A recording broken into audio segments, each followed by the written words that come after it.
Hey everyone, welcome to today's podcast. And today's guest is Natalie Small. I can't wait for you guys to hear the amazing work she's doing, pure heart and soul with the Groundswell Community Project. I'm not going to go into much detail, I'll let Natalie do that. But global surf therapy, that's kind of all you need to say. Can't wait to hear a little bit more about how you got into it, Natalie. Welcome to the podcast. Oh, thank you so much for having me, Michael. It's really sweet to get to connect with y'all and yeah, I mean this is my life passion, so I could talk about it all day. So, And you say y'all like I'm a Southern boy, so yeah. yeah, you're in California, right? I'm in California, but I'm Yeah. originally from North Carolina, so the y'all runs. Aha. Yeah. Well, even my Southern California friends, they say y'all. It's just too good of a word to pass It up on. is. It's so all Well, encompassing. Perfect word. well, take us back a little bit. What is it? Tell us about your journey, kind of what led you to create Groundswell, and really, I'd love to hear if there was a moment in your life that just kind of made it clear that this was the path you were meant to take. Yeah, I wish there was just like a clear moment that was just like Yeah. bing. But it really was so many different rivers running into the same ocean, and in a very specific time in my life. And a lot of self-doubt and fear and nerves around what it meant and is it possible? Is this something that actually exists and that I can do as a licensed clinician? And why isn't it something that you see everywhere yet? And so And your so background is, tell us a little bit about like where you came from even before Groundswell was the thing. Yeah, so I'm a licensed marriage and family therapist. And my background through the therapy field has been in somatic therapy, art therapy, play therapy, and ecotherapy. And Okay. so historic or like my journey had taken me to working with organizations like First Aid Arts and Shakti Rising, really looking at how to use the expressive arts for trauma recovery and healing.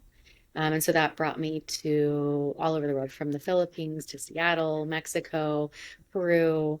I was working in safe houses for girls and women who were getting out of trafficking. Wow. Wow. And utilizing the expressive arts as a modality to be able to heal and be with the things that are unspeakable. And so when our words fall short, the arts can be a really powerful tool for that.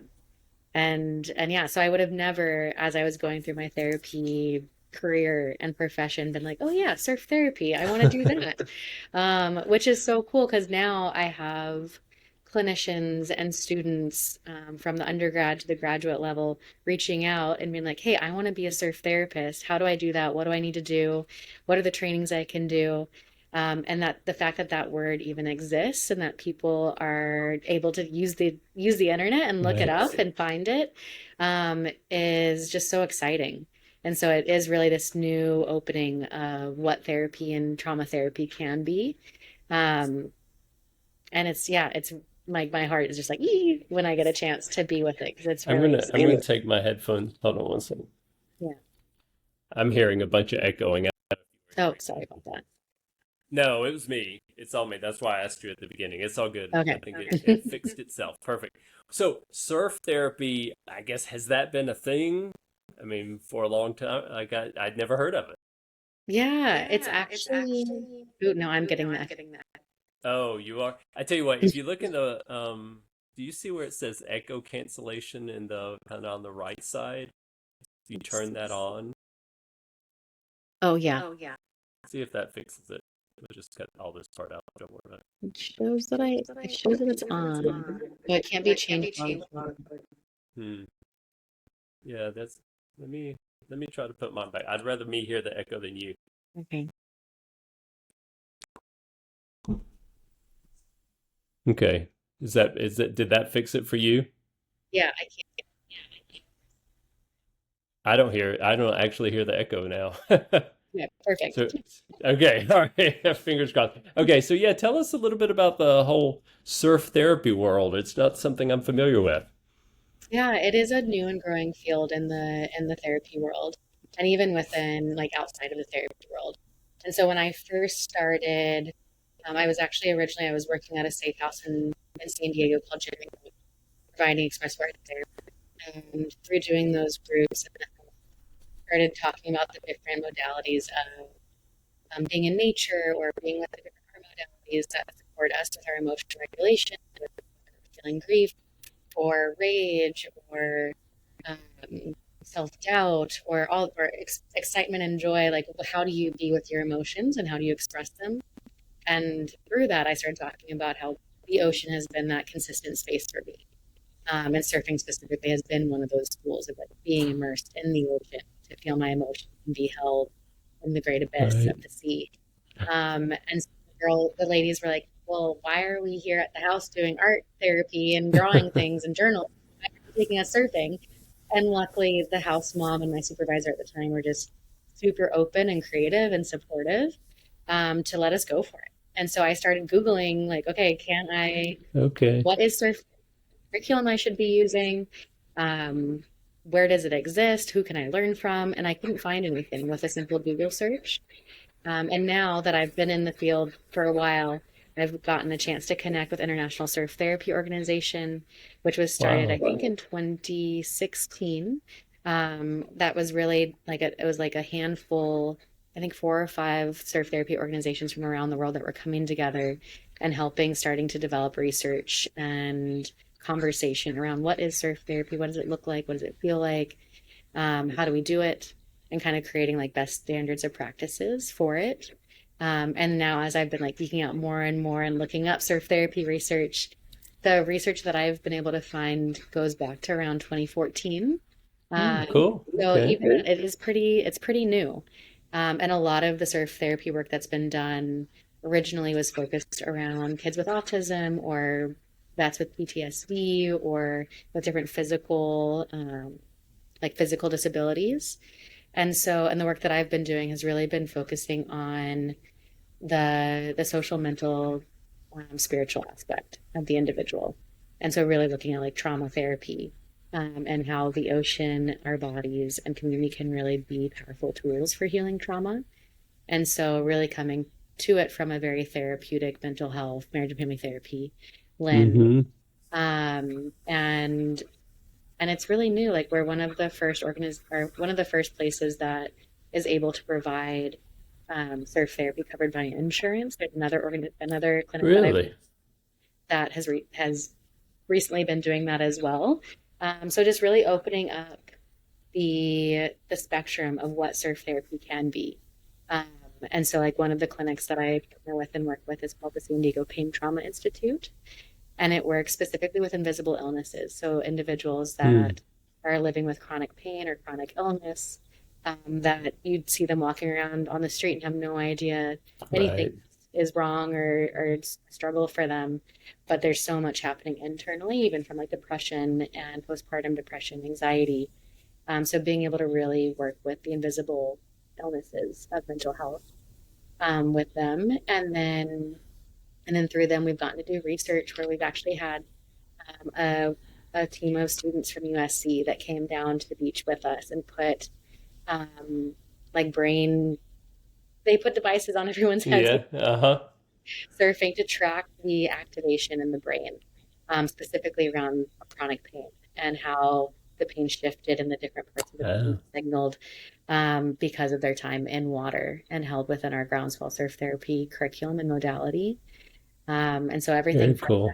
to working with women that are coming together from all different trauma experiences and lifestyles and economic statuses, and all being able to come together, getting a chance to explore the other parts of themselves versus the trauma labels, and getting a chance to feel something different rather than the depression and anxiety or whatever the trauma is that they're dealing with, but being able to experience joy, for the first time as they're coming into the sea. And so it's really shifted the work of trauma therapy from being something that can be and is really heavy and dense, shadow work type stuff, into honoring like, yes, it's heavy and dense and shadow work, and the importance of joy and connection and play and healing.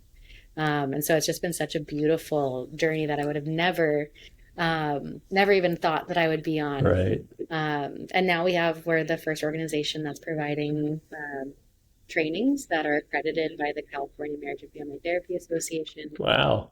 So students who That's are, impressive. yeah, it's been beautiful. Students who are in their programs to become licensed therapists as well as licensed therapists in California are able to do our trainings and receive credits towards their licensure. Um, so yeah, it's wild. I would have never thought that in this moment in time where therapy is actually a word that clinicians are utilizing and getting trained up in. Are you, does your organization able to offer surf therapy outside of the Southern California or California area? Yeah. So one of the pieces as I started doing the work, I had started having individuals and organizations from all over the world reaching out and being like, hey, we see what you're doing. Can you train us in your curriculum? Can you support us to start something like this in our area? Nice. And so we actually have a branch in Scotland called Groundswell, Scotland, Oh, that has wow. been running. I think they started in 2018. And they were kind of our first sister in the work, and getting to see how they've taken the curriculum and really adapted it to their local culture and community and local needs. And then also organizations and clinics that are working with all different populations, not just women, have been able to come in, do our trainings, um, and now implement that out into their specific communities and populations. Okay. Where, like, how, I'm kind of curious, how do people connect with your organization? Are they usually connecting with your organization, or are they connecting with local therapists who connect them to it? How do you see people really getting to you? Mm. Um, it's a bit of all of it. We have both clinicians reaching out to us for trainings and mentorship and support. We have an ongoing monthly consult group for clinicians that are in the works. That way we can continue growing and diving Okay. deeper together. But then we also have individuals that are reaching out and looking for resources and opportunities to participate. And so that actually, this past year, we launched the Groundswell Clinic and Institute, which really holds the space for individuals to be able to receive surf therapy support, and services through the by using their insurance or sliding scale. And then through the nonprofit, we have actually a providers page of individuals, clinicians, as well as organizations that have gone through the trauma informed trainings we provide that are now providing services in their area. So as a client, you can come to the provider page, Okay. look up your area or the topics of interest, and be able to find people in your area. So you have a nonprofit part to your organization and another section? Okay. Yeah, so we All started right. out as a nonprofit in 2016. The work Mm-hmm. itself has started up in like 2010, and then it slowly like morphed and became the nonprofit platform in 2016. So that way we could open up more access and provide more foundational elements for the organizations that we were partnering with.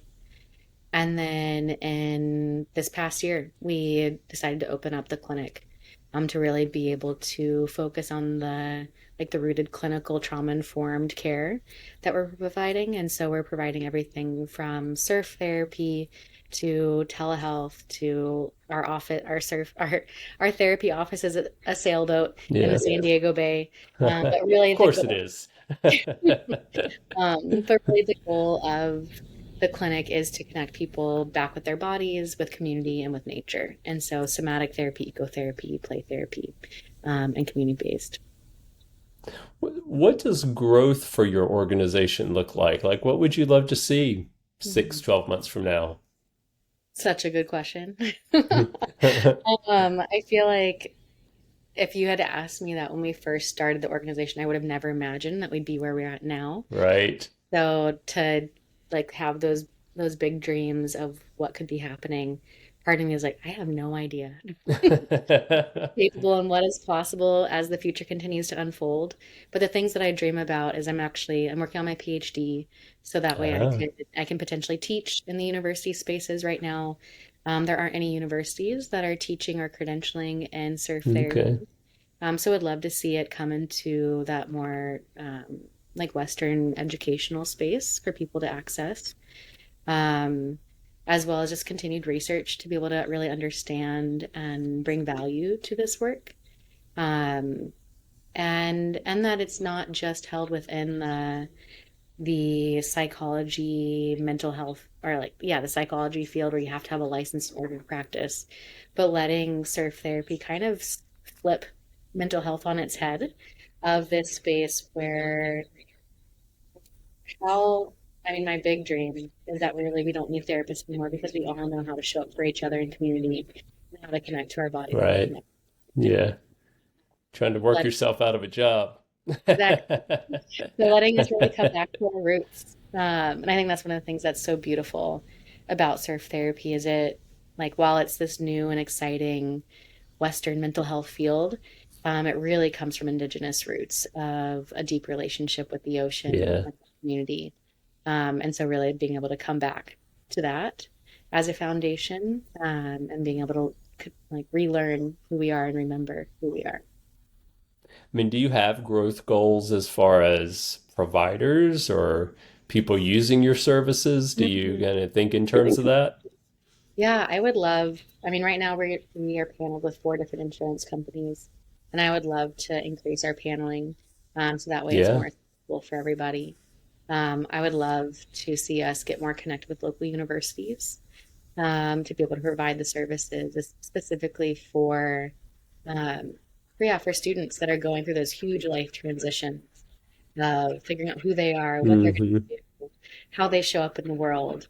And also, I'm a postpartum doula, and so being able to work more with moms and connecting with birth centers and hospitals to be able to bring these services into those spaces as well. So those would be like my key areas Yeah. of connection and growth that I would love to see take place. So do you, when you think about your organization, I'm just curious because when I kind of went down my path, I was a physician just in traditional medicine and never really meant to step in, never thought I was stepping into the entrepreneurial world. Do you feel like with what you're doing, like is that a world you feel like you're in now? Shit, I Yeah. the whole time I was kicking and screaming around it. I think that was the edges. Like, I'm a therapist. I'm not a business person. I don't know how to run a Right. nonprofit. I don't know how to Yeah. like haven't been trained to do any of these things, marketing, nothing. Uh-huh.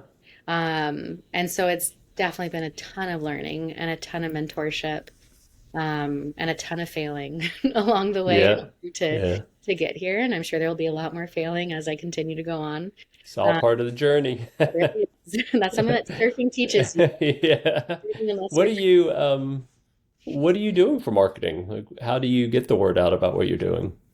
another good question. A lot of word of mouth, in the local community, as well as like we use Instagram. We have our website, LinkedIn. But yeah, it's definitely a field that we're trying to figure out and dial in, and I feel like it's constantly shifting and growing as well. And so to kind of figure out how to keep up with the best ways to reach the specific communities and populations that Right. we need to reach rather than it just getting lost in the mess. So it's Are definitely there certain, I say businesses, but that's probably not the best word. I'm thinking about non-individuals. Like, Mhm. are there certain organizations, businesses, entities out there that would be ideal for you to connect with that you think could help you gonna see, like see that vision of growth come to reality? Yeah, I mean, I think it's interesting with just like mental health and marketing in general right now because it is, I feel like in the like the social media space, there is a lot more conversation around mental health. Sure. Um, but it also feels weird to be marketing in social media for mental health services because of the ethics and confidentiality pieces that come in. So I feel like for me, the things that feel most aligned would be like connecting with other mental health organizations or associations like the California Marriage and Family Therapy Association, or Hmm. different hospitals and, um, like in San Diego, we have Scripps and Sharp, and so like being able to, or Blue Cross Blue Shield, so being able to connect in with these different healthcare providers to be able to be a resource, for them. And then I feel like also there's so much around being able to.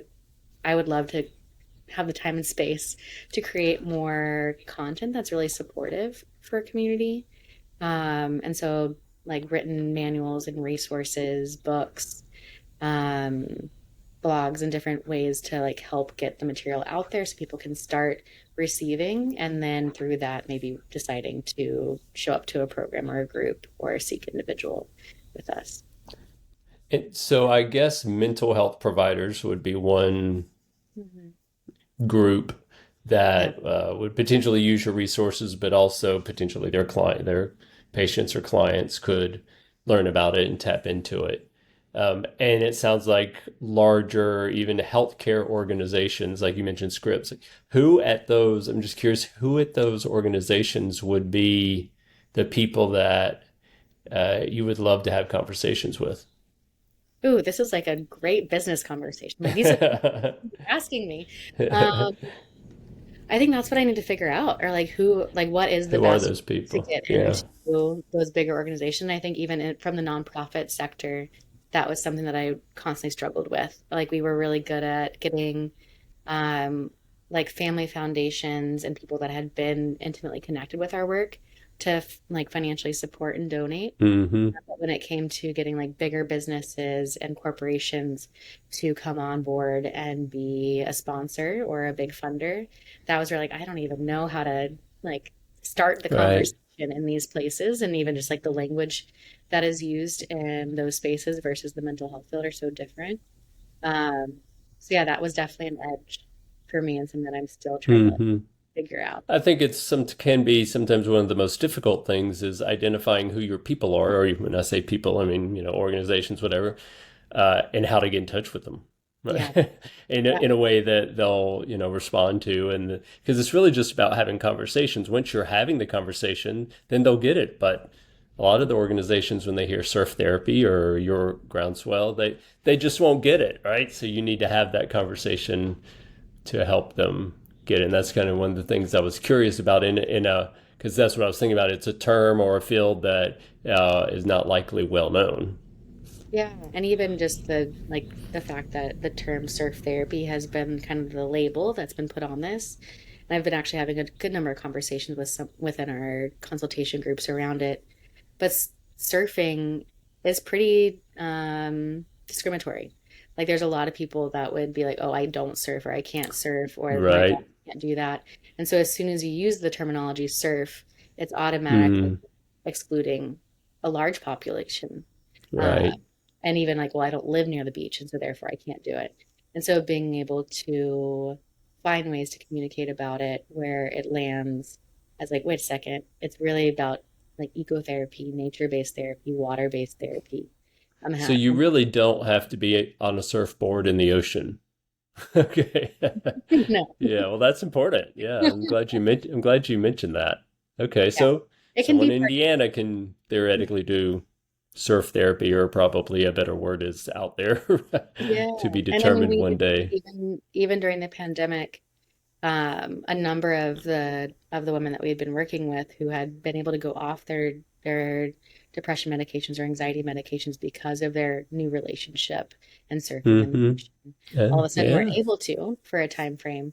And so we started doing like virtual waves groups, and it Hmm. was beautiful to be able to see like even when we weren't in the ocean and people didn't have access to the ocean, being able to utilize our relationship to the ocean or connection to nature, even within the virtual space, was so powerful.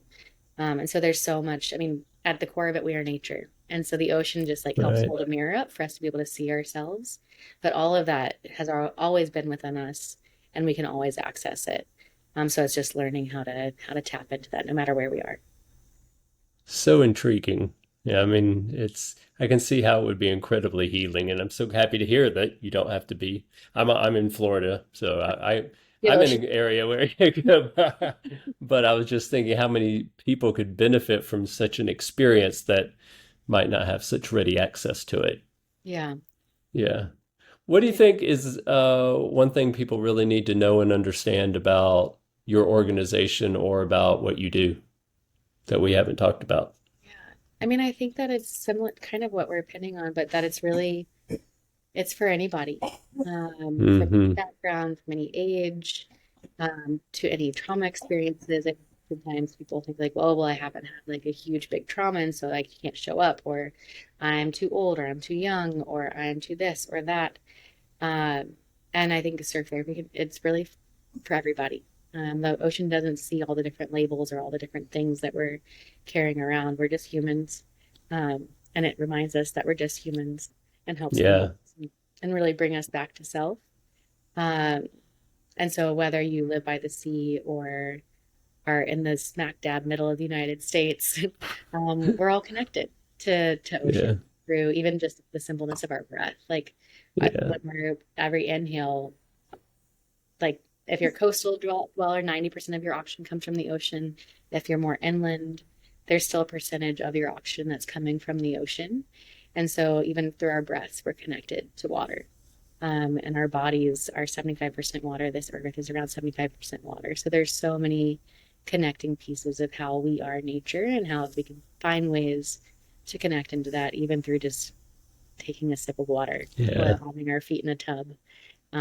There's some really powerful ways that we can connect to that and let that be like a reclaiming and remembering of who we I was not aware of that 90% stat of oxygen coming, so I guess that applies to me. are. Yeah, Your that's own very connection. cool. Yeah, such a great conversation. I really appreciate just, how you shared your journey, like how you got to be here. It's obvious you have such great passion for something that can be so healing to. Thankfully, we got to the point that it could be for anybody and everybody. And if they want to get in touch with your organization, what's the best way for them to do that? Yeah, if you're looking for services, you can reach out to me at hello at thegroundswellinstitute.com. If you're looking at wanting to get involved in the nonprofit side of being able to support or fund or create access to the services, you can look at groundswellcommunityproject.org and info at groundswellcommunity.org. Perfect. Well, thank you to you and for all the great work Groundswell Community Project is doing. It's Thank you. what a cool organization. Stick around. We'll chat a little bit more. I'm going to stop the recording. All right. Okay, beautiful. Thanks. Thank you. Bye.